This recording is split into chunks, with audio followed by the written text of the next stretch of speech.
সালামু আলাইকুম এভরিওয়ান। গত ভিডিওতে আপনাদেরকে দেখিয়েছিলাম দুম্বার গোস্ততে কী পরিমাণ তেল থাকে। তো আজকে আপনাদেরকে সরাসরি সম্পূর্ণ ভিডিও দিচ্ছি। আজকের এই ভিডিওতে আপনারা সম্পূর্ণ দেখতে পারবেন দুম্বার মাংসতে কী পরিমাণ তেল থাকে। আসলে খাবারটা কিন্তু খারাপ না, আলহামদুলিল্লাহ খাবারটা খুবই ভালো।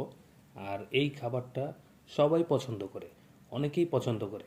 অনেকেই আছেন এখন পর্যন্ত দুম্বার গোস্ত খান নাই বা খাওয়ার অনেকই ইচ্ছে। আসলে যারা তেলযুক্ত খাবার পছন্দ করেন না তাদের জন্য আমি ভিডিওটা তৈরি করেছি। এই খাবারটা আমারও খুব ভালো লাগে, তবে আমারও তেল বেশি একটা ভালো লাগে না। বর্তমানে আমি আছি কুয়েত জিনুক আবদুল্লাহ মোবারকে। আর এখানে 95% মানুষ এই খাবারটা খুবই পছন্দ করে। আসলে এই খাবারটা যে তাদের কাছে কি পরিমাণ মজাদার খাবার সেটা আপনাদেরকে হয়তো বা বলে বোঝাতে পারবো না। যারা এই খাবারটা এখনও খাননি ইনশাল্লাহ ট্রাই করবেন যদি আপনাদের নসিবে কখনো হয়।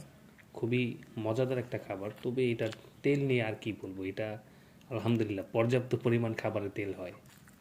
আসলে এই খাবারের টেস্টটা একদম ভিন্ন রকম, কারণ আমরা বাংলাদেশিরা আরও বিভিন্ন দেশের কান্ট্রির অনেকেই আছেন যারা খাবারের মধ্যে বিভিন্ন ধরনের মশলা ইউজ করেন, বিভিন্ন ধরনের অনেক কিছু ইউজ করেন খাবারের মধ্যে।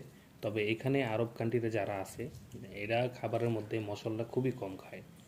তবে এই খাবারটা হচ্ছে স্বাস্থ্যের জন্য খুবই ভালো, কারণ খাবারে মশলা খাওয়াটা ঠিক না, এটা স্বাস্থ্যের জন্য কিছুটা হলেও ক্ষতিকর। আর যারা কুয়েতে আসতে চাচ্ছেন তাদের জন্য একটা অ্যাডভাইস থাকবে আমার, আপনারা চাইলে বাসাবাড়ির ভিসায় আসতে পারেন। বাসাবাড়ির ভিসায় আসলে আপনারা এই ধরনের সুন্দর সুন্দর খাবার, ভালো ভালো খাবার খেতে পারবেন। কোম্পানি ভিসাও চাইলে আপনি খেতে পারবেন, তবে সেটা হচ্ছে আপনার নিজ খরচে। আর যারা এই বাসায় আসবেন, বাসায় আসলে তাদের খাবার খরচ, তারপর তাদের আকামা খরচ, এগুলা হচ্ছে আপনি একটা ভালো সার্ভিস পাবেন আপনার কফিলের পক্ষ থেকে।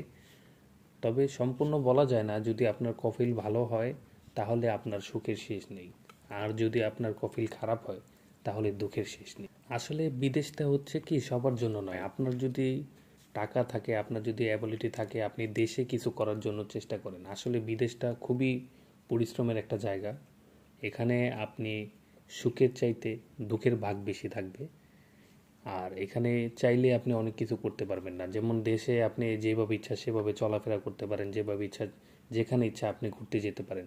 তবে এখানে আসলে আপনার চেয়ে আপনার কাজকে মূল্য দেওয়া হয় বেশি। আপনি দেখতে যেমনই হন না কেন, এখানে মানুষকে দাম দেওয়া হয় না। এখানে মানুষের চাইতে মানুষের কাজকে প্রাধান্য দেওয়া হয়, মানুষের কাজকে বেশি দাম দেওয়া হয়। আপনি যতটুকু কাজ করতে পারবেন ততটুকু আপনি ততটুকু অর্জন করতে পারবেন। তো বন্ধুরা, ভিডিওটা যদি আপনাদের কাছে ভালো লেগে থাকে তাহলে আপনারা শেয়ার করে পাশে থাকবেন, এবং যার যার এই খাবারটা পছন্দ তারা সবাই কমেন্টে জানাবেন।